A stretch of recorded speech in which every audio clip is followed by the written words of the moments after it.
कसरी नयाँ ढङ्गले त्यसले सम्बोधन गर्ने भन्ने कुराको बारेमा बारम्बार छलफल भएका हुन् मन्त्रालयमा, धेरै स्टेक होल्डरहरूसँग छलफल भएको। तर अत्यन्त हचुवा ढङ्गले जुन ढङ्गले अहिले सञ्चालक समितिले निर्णय गरेको छ त्यो निर्णय अत्यन्त आपत्तिजनक छ। त्यसलाई म विरोध गर्न चाहन्छु, त्यसलाई फिर्ता लिन माग गर्दछु र म एक दुईवटा कुराहरू अगाडि सार्न चाहन्छु सामान्य अध्यक्ष महोदय। पहिलो कुरा, अहिले के यस्तो आइपर्यो, सर्वोच्च अदालतले अहिलेको सरकारलाई काम चलाऊ सरकार भनेको छ। एउटा राष्ट्रिय महत्त्वको विषयमा, राष्ट्रियतासँग जोडिएको विषयमा, राष्ट्रिय हितसँग जोडिएको विषयमा एउटा संस्थाको बारेमा निर्णय रातारात किन गर्नु पर्यो? 48 घण्टा भित्रको निर्णय। त्यो सञ्चालक समितिले एउटा 3 जनाको उपसमिति बनायो, त्यो 3 जनाको उपसमितिले 48 घण्टाभित्र निर्णय पेश गर्यो र त्यो असार 14 गते त्यो निर्णय गरेर मन्त्रालयमा प्रबन्ध पत्र नियमावली मन्त्रालयमा पेश भएको छ। र जब देशव्यापी रूपमा यसको विरोध भयो, हिजो चाहिँ मन्त्रालय एउटा विज्ञप्ति, सानो विज्ञप्ति, एउटा चिरपट जारी गरेको छ, चिरकटो जारी गरेको छ कि हामी निजीकरणतिर जान चाहँदैनौँ, छलफलै भएको छैन, आदि इत्यादि रकमी कुरा गरेर ल्याएको छ। म पहिलो कुरा गर्न चाहन्छु, सरकारले किन आज यो सरकारमाथि औला ठडिएको छ? म पनि ठड्याउन चाहन्छु र आम बुद्धिजीवीहरूले, मिडिया जगतले, ओपिनियन बिल्डर्सहरूले यो सरकारमाथि आरोप लगाइराखेको छ कि यो सरकार कमिसन एजेन्टहरूको घेराबन्दीमा परेको छ। एउटै एयर माफिया, एउटा बिजनेस हाउस, पशुपति विकास कोषमा नियुक्ति भयो भने उनकै मान्छे, लुम्बिनी विकास कोषमा राजनीतिक नियुक्ति भयो भने उनकै मान्छे, न्याकमा त्यही एनएससीमा 22वां निगमको सञ्चालक समितिमा नियुक्ति भयो भने उनकै मान्छे, क्यानमा civil aviation authority of Nepal क्यानको बोर्डमा नियुक्ति भयो भने उनकै मान्छे, जताततै उनकै मान्छे। उही मान्छेलाई अहिलेको सरकारले जताबाट पनि घुमाएर यो अथवा त्यो रूपमा किन सबै चिज राष्ट्रिय सम्पत्ति किन जिम्मा लगाउन खोजिराखेको छ? के हो यो स्थिति? त्यसमा पहिलो कुरा, यो सरकार काम चलाऊ सरकार हो। यदि अहिलेको एनएससीलाई के रूपमा लैजाने, अगाडि बढाउने, रिस्ट्रक्चरिङको आवश्यकता छ, परिवर्तनको आवश्यकता छ, तर के रूपमा बढाउने त्यसबारेमा व्यापक छलफल गर्नको लागि एउटा राष्ट्रिय हिसाबले त्यसलाई निर्क्युल गर्नको निम्ति जबसम्म नयाँ एउटा फुल फ्लेज सरकार बन्दैन तबसम्म यो सरकारलाई कुनै अधिकार, नैतिक अधिकार छैन।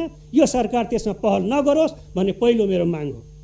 दोस्रो कुरा के भन्दाखेरि, न्याकका कर्मचारी सङ्गठनहरू छन्, जो कर्मचारीहरू दिनरात खुन र पसिना बगाएर त्यो संस्थामा काम गरिराखेका छन्। उनका आफ्ना किसिमका कमी कमजोरीहरू होलान्, त्यतातिर म अहिले जान चाहन्न। दुधमा धोएको न म्यानेजमेन्ट हुन्छ, न सरकार दुधमा धोएको हुन्छ। सबैको आफ्ना मेरिट्स र डिमेरिट्सहरू हुन्छन्। तर यदि यत्रो ठुलो फैसला, यस्तो गम्भीर फैसला गर्दाखेरि कर्मचारी सङ्गठनहरूसँग, युनियनहरूसँग, सङ्घहरूसँग, जो त्यहाँका स्टेक होल्डर हुन्, सिधा स्टेक होल्डर, डेमोक्रेसीमा स्टेक होल्डरहरूसँग छलफल नगरेर निर्णय गर्नु उचित हुन्छ कि हुँदैन? आज कर्मचारी सङ्गठनहरू, सारा कर्मचारी सङ्गठन त्यहाँ अहिले आन्दोलनमा छ। तालाबन्दी गरिएको थियो, प्रहरी गएर ताला खोलेर अहिले पनि एमडी, म्यानेजिङ डाइरेक्टर अहिले पनि डिम प्रकाश पौडेलजी अहिले अफिसमा हाजिर हुन सक्ने स्थितिमा छैन। र उनको भनाइ के छ भने, मैले गरे होइन, सामान्य अध्यक्ष महोदय नोट गरियोस्, डिम प्रकाश पौडेलको भनाइ के छ भने, मैले गरेको होइन, माथिको आदेश हो, यो माथिको आदेश मैले पालन गरेको छु, कर्मचारी सङ्गठनहरूलाई भनिरहेको छु। पञ्चायतकालमा माथि त हामीले बुझेका थियौँ, पञ्चायतकालको माथि कुन हो, अहिलेको माथि कुन हो, कहाँ त्यो माथि छ, त्यो नेपाली जनताले जान्न चाहन्छ, म पनि जान्न चाहन्छु, हामीले जान्न चाहन्छौँ, हाम्रो दलले जान्न चाहन्छ, त्यो माथि भनेको को हो, कहाँ छ त्यो माथि? दोस्रो कुरा। तेस्रो कुरा के भन्दाखेरि, निजीकरण ऐन 2050, नेपालको संसदले पारित गरेको निजीकरण ऐन 2050, कुन संस्थाले निजीकरण गर्ने, निजीकरणको मोडालिटी के हुने, त्यसबारेमा एउटा स्पष्ट केही नीति निर्देशनहरू छन् त्यो ऐनमा। त्यसलाई हामीले सम्झने कि नसम्झने? यस्ता गम्भीर विषय पार्लियामेन्टको विषय बन्ने कि नबन्ने, पार्लियामेन्ट संसदको विषय बन्ने कि नबन्ने, संसदभित्रका समितिहरूको विषय बन्ने कि नबन्ने, हामी एउटा डेमोक्रेटिक किसिमबाट, पारदर्शी किसिमबाट यस्ता विषयहरूमा छलफल गर्ने कि नगर्ने? तेस्रो कुरा। र चौथो कुरा के भन्दाखेरि सामान्य अध्यक्ष महोदय, यो वायु सेवा निगम जो म्यानेजमेन्ट पीडित पनि छ र ठुल्ठुला नेताहरूको नेता पीडित पनि छ, कमिसन एजेन्ट तस्कर पीडित, माफिया पीडित यो संस्था। यसको बारेमा म के भन्न चाहन्छु भने म त्यो ठाउँमा बसेको मान्छेको नाताले र मलाई त्यस बारेमा धेरै कुरा जानकारी छ जो म यहाँ भन्न चाहन्न। त यतिमा भन्न चाहन्छु कि यो संस्थालाई कुन मोडालिटीमा लैजाने, अहिलेको अवस्थालाई फेर्नुपर्छ, यसमा मेरो सहमति छ, फेर्नुपर्छ। अहिले चलेन, हामी पनि सरकार जिम्मेवार छ, म्यानेजमेन्ट जिम्मेवार छ, अनि फ्याक्टरहरू पनि जिम्मेवार छन्। तर चेन्ज रिस्ट्रक्चरिङमा जाने हो भने कुन मोडालिटीमा जाने, यसको बारेमा एउटा पोलिटिकल कन्सेन्सस चाहिन्छ, राष्ट्रिय स्तरमा राजनीतिक सहमति यसको बारेमा चाहिन्छ। यो नगरिकन कुनै एउटा एयर माफियालाई खुसी पार्ने गरी र ठुलो एउटा लेनदेन गर्ने गरी यदि जबरजस्ती जुन ढङ्गले जान खोज्दैछ त्यो ढङ्गले जान खोज्यो भने यो चाहिँ राम्रो हुँदैन।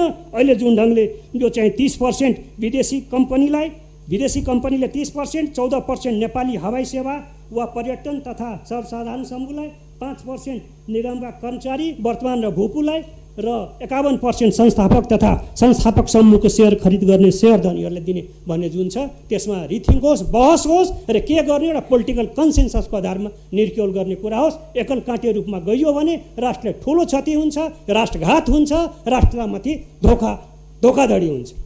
सम्माननीय अध्यक्ष महोदय, धन्यवाद। माननीय रामनारायण बिडारी, समय 8 मिनट। यसपछि माननीय शेखर कुमार सिंह।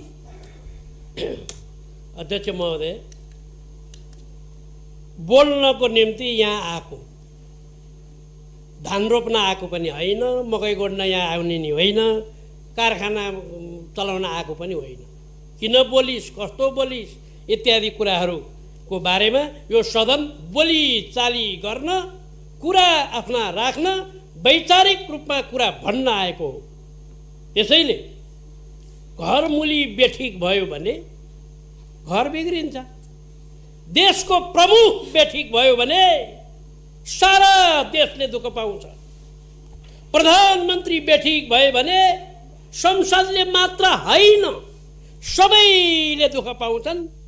अहिले संवैधानिक अङ्गका पदाधिकारीहरू जम्मै अलमलमा परेका छन्, मन्त्रीहरू जम्मै गोल मटोलमा छन्, राजनैतिक दलहरू विषाक्त छन्, संविधानका धाराहरू निष्प्रभावी भएका छन्, कर्मचारी तन्त्र ढुलमुलमा छ, सुरक्षा निकाय रणभुल्लमा परेका छ, न्यायपालिका व्यवस्थापिका मृत्युशय्यामा बरबराइरहेको छ, न्यायपालिका तानातानको सिङौरीमा फसेको छ। यस्तो परिस्थितिमा कोरोना रोगको प्रधानमन्त्रीको प्रेमिका जस्तो बनेको छ। प्रधानमन्त्रीलाई असहज भयो कि यो उफ्रेर नेपालमा आउँछ अनि निषेधाज्ञा, लकडाउन, बन्दाबन्दी बन्छ, प्रधानमन्त्रीलाई सजिलो भएपछि यो जान्छ। यसको निम्ति साइबरे सरकारीहरू सरकारी साधन मार्फत व्यापक प्रचार गर्छन्। नेपालीलाई कोरोनाले छुँदैन, छोए पनि बिरामी हुँदैन, बिरामी भए पनि मर्दैन, यस्तो भन्ने र परिणाम त के आयो भने अध्यक्ष महोदय, अक्सिजनको अभाव भयो, औषधिको अभाव भयो, अस्पतालको अभाव भयो, भेन्टिलेटरको अभाव भयो, 10,000 मान्छेहरू अकालमा मरे। अध्यक्ष महोदय, रोगले सिकिष्ट भए, जीवन मरणको दोषा मरे।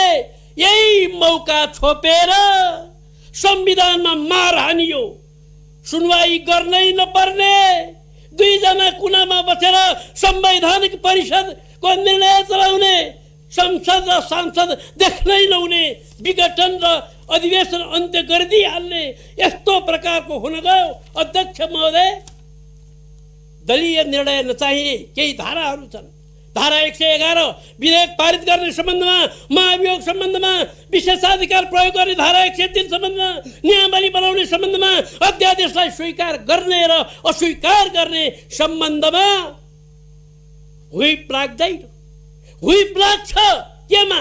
जम्मा 4वटा विषयमा, नीति तथा कार्यक्रममा, बजेट पारितमा, विश्वास अविश्वास प्रस्तावमा, राष्ट्रिय महत्त्वको सार्वजनिक विषयहरूमा मात्र व्हिप लाग्छ। धारा 76 अनुसार राष्ट्रपतिको मुख्य काम प्रधानमन्त्री नियुक्ति गर्ने हो, तर नियुक्ति नगरी कोही पनि प्रधानमन्त्री बनाउँदिन भन्नु कर्तव्यच्युत हुनु हो। कर्तव्य पालना नगरेकोले प्रतिनिधि सभा सदस्य अदालत गएका छन्। अध्यक्ष महोदय, म गणतन्त्रवादी हुँ। राष्ट्रपति गणतन्त्रको प्रतीक र सिम्बल हो। तर अध्यक्ष महोदय, म मर्माहन्त भएको छु। गणतन्त्रको प्रतीकबाट संवैधानिक कर्तव्य पूरा भएन। अध्यक्ष महोदय, कयौं देशमा राष्ट्रपतिलाई विभिन्न कसुरमा उन्मुक्ति दिएको हुन्छ, इम्युनिटीको अधिकार दिएको हुन्छ। भारतको संविधानको धारा 361 मा पनि उन्मुक्ति दिएको छ, राष्ट्रपतिलाई उन्मुक्ति हुन्छ। अमेरिकाको राष्ट्रपतिलाई देवानी दायित्वबाट उन्मुक्ति दिएको छ। तर अध्यक्ष महोदय, यस्तै दुरुपयोग हुन्छ भनेर, यस्तै बेठिक हुन्छ भनेर नेपालले संविधान बनाउँदा नेपालको संविधानले नेपालको राष्ट्रपतिलाई कुनै प्रकारको उन्मुक्ति इम्युनिटी दिएन। अध्यक्ष महोदय, तैपनि सम्मान स्वरूप राष्ट्रपतिलाई व्यवहार छोडेका छैनन्, सोझै मुद्दा हालेका छैनन्। अझ फेरि यसलाई सरकारी मतियारहरूले फेरि चाहिँ दुरुपयोग गर्छु। खै त राष्ट्रपतिलाई मुद्दा, खै त राष्ट्रपति विरुद्धमा सुनवाई हुन सक्दैन, राष्ट्रपति विरुद्धमा फैसला हुन सक्दैन, परमादेश जारी हुन सक्दैन इत्यादि भन्दै देश अस्तव्यस्त भयो। प्रधानमन्त्रीलाई कुनै नोक्सान भयो, दुई पल्टसम्म संसद विघटन भयो, देश अस्तव्यस्त भयो, उद्योग धन्दा ठप्प भयो, रोजगार बेरोजगारी भए, नेपालको अरबौं अरब रुपियाँ क्षति भयो, ठुला ठुला आन्दोलनहरू भए। प्रधानमन्त्री त मुसु मुसु हाँस्दै आफ्नो चाहिँ सरकारी ढुकुटीको सम्पत्तिबाट मोज गर्दै बसिराख्नु केही नोक्सान भयो।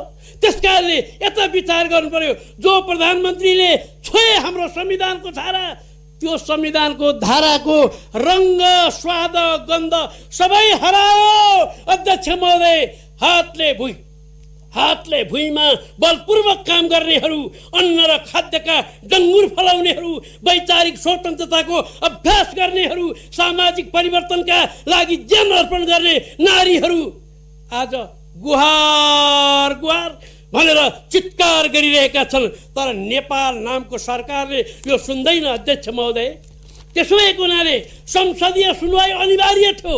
त्यो धारा खत्तम पारियो। संवैधानिक परिषद सिङ्गो राष्ट्रको प्रतिनिधित्व गर्थे, व्यवस्थापिका, कार्यपालिका, न्यायपालिका, त्यसलाई खत्तम पारियो। अधिवेशन दुईटा मात्र किसिमको हुन्थ्यो, नियमित अधिवेशन र विशेष अधिवेशन, त्यसलाई खत्तम पारियो। महाभियोगको व्यवस्थालाई निस्तेज पार्नलाई प्रतिनिधि सभा विघटन गरियो। अध्यादेश ल्याउने शर्तहरू छन्, त्यो शर्त उल्लङ्घन गरेर अध्यादेश ल्याइयो। मन्त्री परिषद गठन गर्ने तरिका छ, त्यो तरिका चाहिँ नगर्ने, मन्त्री परिषद गठनै नगर्ने, यो प्रकारको अप्ठ्यारो पर्यो। अध्यक्ष महोदय, यसरी हाम्रो देश यसरी बिग्रियो। त्यसैले म दुईटा चुनौती दिन्छु अध्यक्ष महोदय। संसदबाट विश्वास गुमाएको, संसदबाट विश्वास लिन नसकेको प्रधानमन्त्रीले त्यही अधिवेशनमा त्यही प्रक्रियाबाट फेरि पनि प्रधानमन्त्री भएको यो दुनियाँमा संसदीय व्यवस्था भएको कुन चाहिँ देशले त लौ त नेपाल सरकारका तलब खाएर बसेका प्रधानमन्त्रीबाट लाखौं लाख रुपियाँ लिएर वकालत गर्न तम्सेकाहरूले एउटा देशको उदाहरण दिनुहोस् त। कुनै संसारमा छैन। संसारमै नभएका यस प्रकारको काम यहाँ भयो। यो म चुनौती दिन चाहन्छु। दोस्रो, नेपालमा आएर विदेशी टिम डेरा जमाएर ड्याममा बस्या छ रे, नेपालको नेता भेट्छ रे, प्रधानमन्त्री सन्धि सब चलाउँछ अरे भनेर नेपालको पत्र पत्रिका सञ्चार माध्यमले बतायो। नेपालमा जासुस संस्था छ कि छैन, छ भने कहाँ छ, त्यसले के पत्ता लगायो, त्यहाँ के गर्यो, को आएको छ, त्यो कुरा सदनलाई भन्न सक्दैन। यदि भने तलब भत्ता खुवाएर त्यो जासुस संस्था किन राख्ने अध्यक्ष महोदय? त्यसो भएको हुनाले मेरो विनम्र निवेदन यो छ कि अहिले नेपालमा भइरहेको जुन प्रकारको विडम्बना छ त्यसलाई खत्तम पार्नको निम्ति प्रधानमन्त्रीको सद्बुद्धि जागोस्, सरकारको सद्बुद्धि जागोस्। राष्ट्रपति महोदयलाई समेत म अपिल गर्न चाहन्छु, उहाँले पनि यस प्रकारका हरकत नगर्नुहोस्, नेपाललाई यो संविधानलाई अगाडि बढाउनुहोस्, यही कामना छ। धन्यवाद।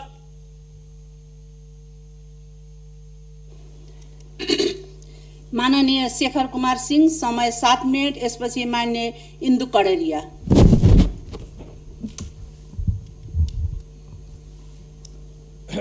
सामान्य अध्यक्ष महोदय, यो वर्षायाममा मनसुने बाढीमा नेपाल अधिराजका सबै जिल्ला सँगसँगै हाम्रो 2 नम्बर प्रदेशका पनि पर्सादेखि सप्तरीसम्मका जिल्ला पनि अछुतो रहन सकेन। त्यहाँ आएका बाढीले पनि ठुलो जनधनको क्षति गरेको छ। यसमा हामीलाई गर्नुपर्ने कुरोहरू यावत रूपमा ध्यान दिइकन यो बाढी पीडित यस्तो बेलामा आयो कि जुन बेलामा कि किसानले आफ्नो खेतीपाती सम्पन्न गरेर अन्ततिर आइसकेका थिए। अन्ततिर आएको बेलामा आएको बाढीले न त अब किसानले पुनः रोप्नी गर्ने धानको बेर्ना रहन दिएन, न त समय रहेछ जो अब धानको बिउ छरेर पनि बेर्ना उगाएर पुनः रोप्नी गर्ने। त्यसमा म सरकारको ध्यान आकर्षण गर्न चाहन्छु। यो ठुलो मारमा किसानहरू हामी परेका छौँ। किसानका सहजताका लागि हामी के गर्न सक्छौँ त्यसमा हामी लाग्नुपर्छ र सरकारको दायित्व पनि हो त्यो उपलब्ध पनि गराउनुपर्छ। सँगै मैले पटक पटक बोल्दै आएको छु सभामुख महोदय, अध्यक्ष महोदय, यो हाम्रो लाइफलाइन नै पूर्व पश्चिम राजमार्ग हो। हामीसँग न त रेल छ न त अर्को कुनै साधन छ, एउटै साधन हो सडक। यो सडकले कसरी सुरक्षित पार्न सकिन्छ, सम्बन्धित विभागका हाम्रो मन्त्रीजी पनि आज सदनमा उपस्थित हुनुहुन्छ, उहाँले पनि सविस्तार भन्नुहोला। मैले आफ्नो आँखाले देखे अनुसार पूर्व पश्चिम राजमार्गमा कुनै पनि पुल पुलेसा यस्तो रहेन कि जो कि मोर देन 75% इरोजनले पुडिसकेका रहेछ। अब आएको बाढीले ल्या पछाडि अब यसको नतिजा के होला? कस्तो विडम्बना! त्यो साफ गर्ने जाने सडक विभागले वनका पदाधिकारीहरूले भन्छ तपाईहरु साफ गर्न आउनुभयो भने तपाईले थुनिदिन्छु। कसलाई थुन्ने हो? आफ्नै सरकारका एउटा कर्मचारी अर्को कर्मचारीले जसलाई जीवन रक्षा गर्न काम गरिराखेको छ त्यसलाई अगर यस्तो भनिन्छ भने को जाला र आफ्नो जागिरको रिस्क लिएर, आफ्नो सोशल स्टेटसको रिस्क लिएर त्यहाँ गएर थुनामा पर्न को जान्छ र?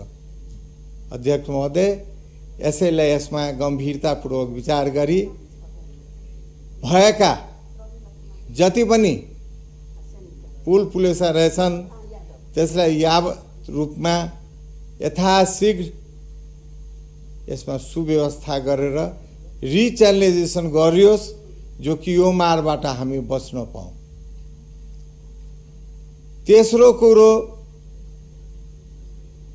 यस्तै अवस्थामा हामी गर्न सकिएन भने पुल पुलेसा त जान्छ, हामी यातायात विहीनको अवस्थामा पनि पुग्न सक्छौँ। यो यातायात विहीनको अवस्थामा हामीले नपुग्न दियोस्, म सरकारसँग आग्रह गर्न चाहन्छु। साथै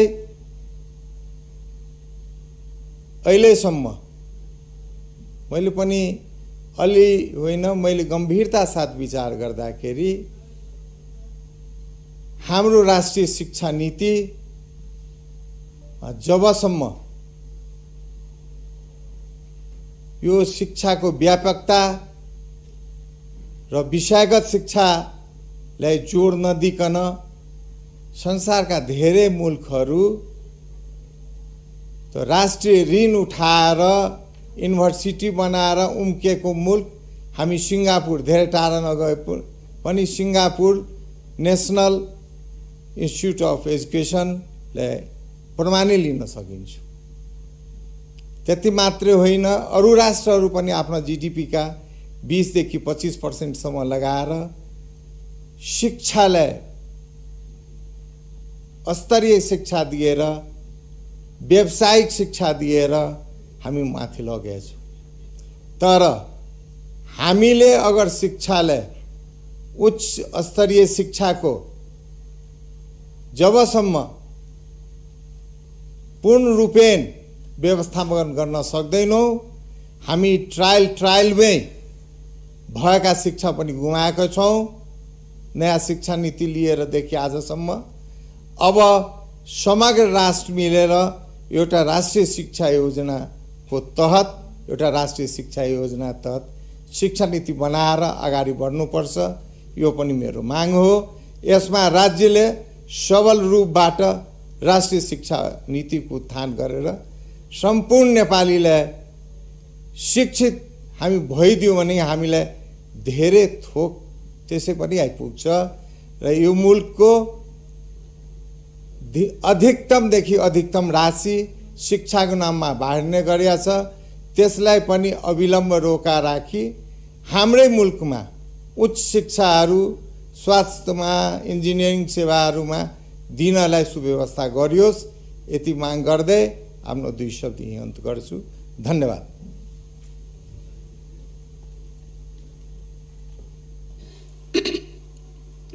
माननीय इन्दु कडेरिया, समय 5 मिनट। यसपछि माननीय दीपा गुरुङ। 2074 सालको आम निर्वाचनबाट बहुमत प्राप्त दल नेकपा एमालेका अध्यक्ष सम्माननीय केपी शर्मा ओलीको नेतृत्वमा बनेको सरकारले छोटो समयमा थुप्रै जनमुखी कामहरू गरेको हामी सामु छर्लङ्ग छ।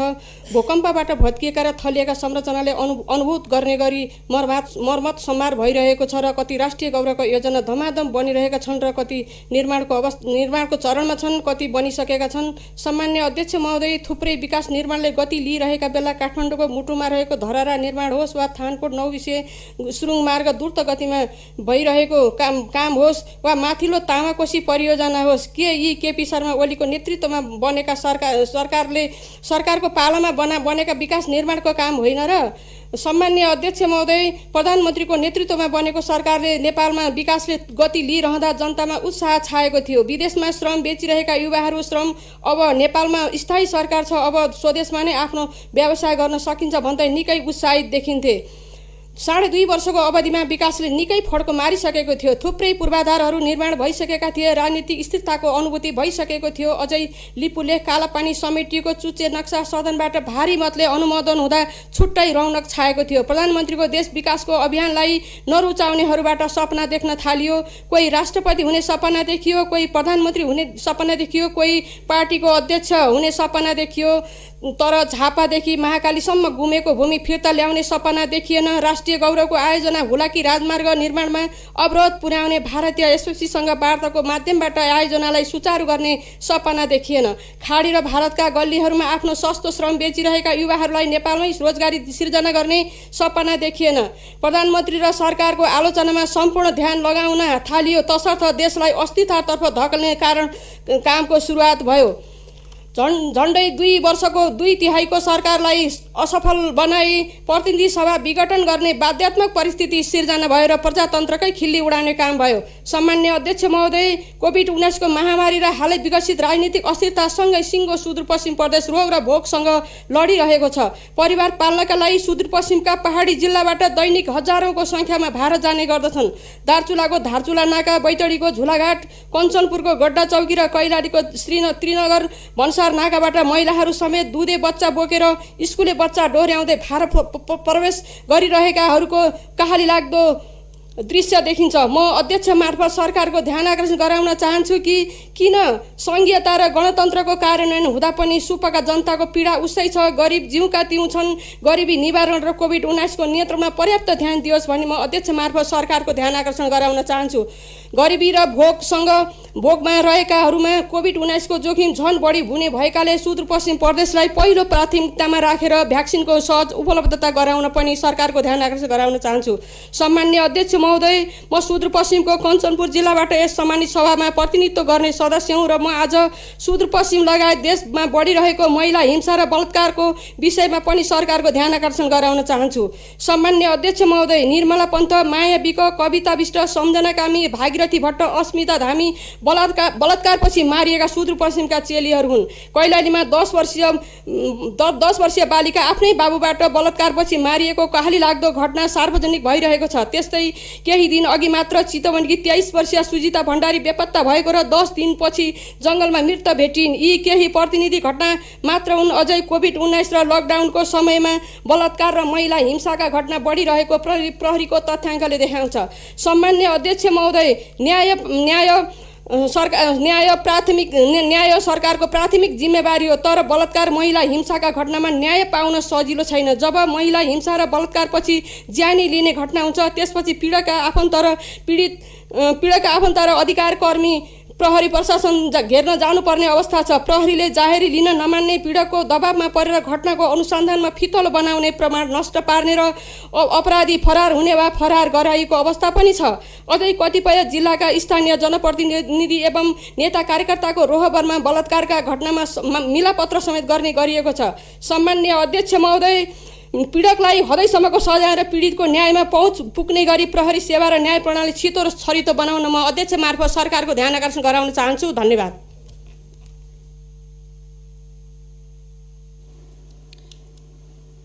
माननीय दिपा गुरुङ, समय 5 मिनट। यसपछि माननीय प्रकाश पन्त।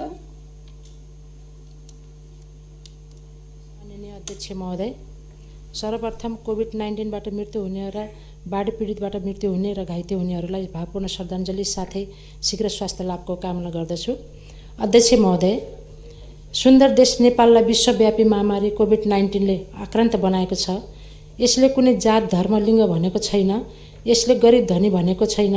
यसले अशक्त, असहाय, बुढाबुढी, बाआमा पनि भनेको छैन। त्यसैले यो रोगसँग कोही पनि लड्न सकेको छैन। लड्नु सक्नु भनेको हामी आफ्नै नियमभित्र आत्मअनुशासनमा बस्यौँ भने केही प्रतिशत यो रोगलाई जित्न सक्छौँ। अध्यक्ष महोदय, विगतमा भन्दा यो वर्ष अलिक कडा कोभिड हो भन्ने छ। त्यसैले पनि होला सरकार, स्वास्थ्य मन्त्रालय लगायत स्वास्थ्यकर्मीहरू आफ्नो ठाउँबाट धेरै मेहनतका साथ कर्तव्य निर्वाह गर्नुभएको छ। साथै सरकारले नेपाली जनतालाई बचाउनको निम्ति भारत, चीनबाट कोभिड भ्याक्सिन ल्याइसकेको र अमेरिकाबाट पनि आइसकेको छ। यो भ्याक्सिन अब उमेर अनुसारको नागरिक बीच लगाउने काम हुनेछ। भ्याक्सिनहरू निरन्तर आउने काम भइरहेको छ, जसले गर्दा हरेक नेपाली यसबाट वञ्चित हुनु हुँदैन। त्यसैले सरकार स्वास्थ्यको क्षेत्रमा निरन्तरताका साथ उभिएको छ। अब यो भ्याक्सिन हरेक नेपालीले लगाउन पाउनेछन् र यो सरकारको जनताप्रतिको माया, दायित्व दुवै झल्किन्छ र सरकार जिम्मेवारीका साथ अगाडि बढेकोलाई नकार्न सकिन्न। यो सरकारको सकारात्मक पक्ष हो। अध्यक्ष महोदय, देश कोभिड-19को आक्रान्तबाट उठ्न नसकेको बेला फेरि देशको विभिन्न भागमा बाढी पहिरोको वेगले ठुल्ठुला राजमार्ग, पुलहरू, सडकहरू, विद्यालय, घर टहरा, पशुपन्छीदेखि मानव समाज बीच यसले ठुलो क्षति पुर्याउने काम गरेको छ। अहिले पनि यो बाढी पहिरोको क्रम रोकिन सकेको छैन, जसले गर्दा यो नेपाली समाजको बीचमा दैवी प्रकोप भएर खडा भएको छ। सम्माननीय अध्यक्ष महोदय, यो बाढी पहिरोले थुप्रै जिल्लालाई ग्रसित गरेको सन्दर्भमा लमजुङलाई पनि यसले आक्रान्त बनाएको छ। लमजुङको अपर दोर्दी जलविद्युत परियोजना र मर्स्याङदी गाउँपालिका अन्तर्गत धनजन लगायत थुप्रै हानि नोक्सानी गर्ने काम गरेको छ। साथै बेसिसर हुँदै चामे मनाङ जाने बाटो समेत पहिरोले तहस नहस गर्दा जनताहरूलाई आवाज जावत गर्न कठिनाइ भएको छ। यसरी जिल्लाको अन्य भागलाई पनि क्षतिग्रस्त बनाएको छ। अध्यक्ष महोदय, यो प्राकृतिक विपत्तिलाई ध्यानमा राख्दै सरकारको तर्फबाट मन्त्रीज्यूले राहतको प्याकेज जनता सामु ल्याउने काम गर्नुभएको छ।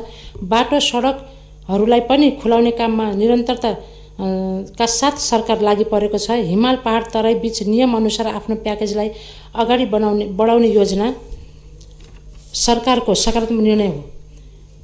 अध्यक्ष महोदय, अन्त्यमा 3 तहको सरकार विपद व्यवस्थापनको भूमिकामा सक्रिय रहँदै आएको छ। कोभिड-19 र बाढी पीडितबाट आक्रान्त भएको नागरिक बीचमा अहोरात खटिने प्रहरी, प्रशासन, सेना, डक्टर्स, नर्सेस, अन्य विभिन्न तह तबकाका कर्मचारीहरूलाई धन्यवाद दिँदै सरकारबाट उहाँहरूलाई बोलेका राहत सहुलियत यथाशीघ्र प्रदान गर्न अध्यक्ष मार्फत सरकारको ध्यान आकर्षण गर्न चाहन्छु। धन्यवाद।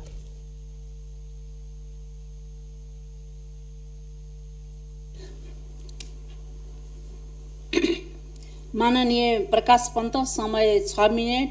यसपछि मान्य शारदा देवी भट्ट। सम्माननीय अध्यक्ष महोदय, अब यो सर्वहाराको ठुलो पार्टी अनि र समृद्धिको नारा घन्काउने केपी ओली नेतृत्वको कम्युनिस्ट सरकारका पालामा थुप्रै घटनाहरू घटे। त्यसलाई खालि मैले अब त्यो भनिरहन चाहिनँ। खालि यो जनता सडकमा मरेको पनि हामीले बिचमा देख्यौँ, मजदुर किसानहरू मरेको पनि हामीले देख्यौँ, जनतालाई भ्रममा पारेर लुटिएको पनि हामीले देख्यौँ, भ्रष्टाचारमा चुर्लोमा डुबेको पनि देखियो, महामारीमा कमिसनमा फँसेको पनि देखियो, मुलुक माफिया र बिचौलियाहरूले चलाएको पनि देखियो र यो चुच्चे जमिनलाई सत्तासँग साट्न खोजेको पनि देखियो हामीले बिचमा, र अध्यादेशहरूले शासन चलाएको पनि हामीले बिचमा देख्यौँ। यो बिचमा हामीले दलित र महिलाहरूले न्याय नपाएको पनि देख्यौँ। अरबौँका पुल, सडक, पूर्वाधार उद्घाटन नहुँदै भत्किए, उद्घाटन भएपछि पनि भत्किए, भाँचिए, यो पनि हामीले देखिरहेका छौँ। र सडक, पुल, पूर्वाधारमा दोष बाढी पहिरोलाई दिएको छ अहिले, तर कुरा अर्कै छ। त्यहाँभित्र कुरा अलि चर्को पनि छ र कुरा अलि गम्भीर पनि छ। यस्ता सारा कुराहरू गइरह्यो भने फेरि अधिवेशन अन्त्य पनि हुनसक्छ। सरकारको विरोध भयो भनेर अधिवेशन अन्त्य हुन पनि सक्छ। प्रतिनिधि सभा सारा ती कर्तुत्वहरूको हिसाब बुझाउनु पर्ने भएकोले र सारा ती जवाफहरू दिनुपर्ने भएकोले नै भङ्ग गरेको थियो। आज म यी सारा कुराहरूलाई छोडेर अलि फरक कुराहरू गर्न चाहन्छु। एकपटक संविधान जारी भएपछि सङ्घीय संसदको स्वरूप हामीले एकचोटि हेरौँ, यहाँ भएको प्रतिनिधित्वको हिसाबलाई पनि हामीले हेरौँ। संविधान लेख्दा जनता र मुलुकको हितमा कसरी काम गर्ने भनेर लेखिएको थियो कि थिएन, अथवा को कहाँ कसरी आइन्छ, को कसरी मन्त्री हुने, सांसद हुने भनेर सोचेको थियो कि के थियो? प्रश्न अहिले उठेको छ। समानुपातिक प्रतिनिधित्वलाई र समावेशी सिद्धान्तलाई मजबुत बनाउनु पर्ने आवश्यकताहरू अहिले पनि छ। मुलुकले प्रभावकारी भूमिका अपेक्षा गरेको छ यहाँबाट। यत्रो परिवर्तनपछि पनि अब सकिएन, गल्ती भयो, बुझिएन, ठाउँ छैन, गर्न भ्याइएन भन्ने ठाउँहरू अब छँदै छैन। महिला, दलित, आदिवासी, जनजाति, खसारे, मधेसी, थारू, मुस्लिम, पिछडेको क्षेत्र गरी यी 8वटा सेक्टरहरू चाहिँ क्लस्टरहरू संविधानमै उल्लेखित छ। सो बमोजिम प्रतिनिधि सभामा सबैको प्रतिनिधित्व पनि छ र राष्ट्रिय सभामा महिला, दलित, अपाङ्ग वा अल्पसङ्ख्यकको प्रतिनिधित्व पनि किटानी साथ गरेको छ। राष्ट्रिय सभा प्रादेशिक सन्तुलन पनि हो, समावेशी सभा पनि हो, स्थानीय तह, प्रदेश र स्थानीय तहको प्रतिनिधि, जनप्रतिनिधिको पनि जनप्रतिनिधि संस्था पनि हो यो, र यो समावेशी सभा पनि हो। र सङ्घीयताको मामिलामा यसले थुप्रै भूमिकाहरू निर्वाह गर्नुपर्दछ। तर यो 3 वर्षमा हामी आफूले प्रतिनिधित्व गरेको वर्ग, क्षेत्र, लिङ्गको हितमा कति काम भयो यहाँ?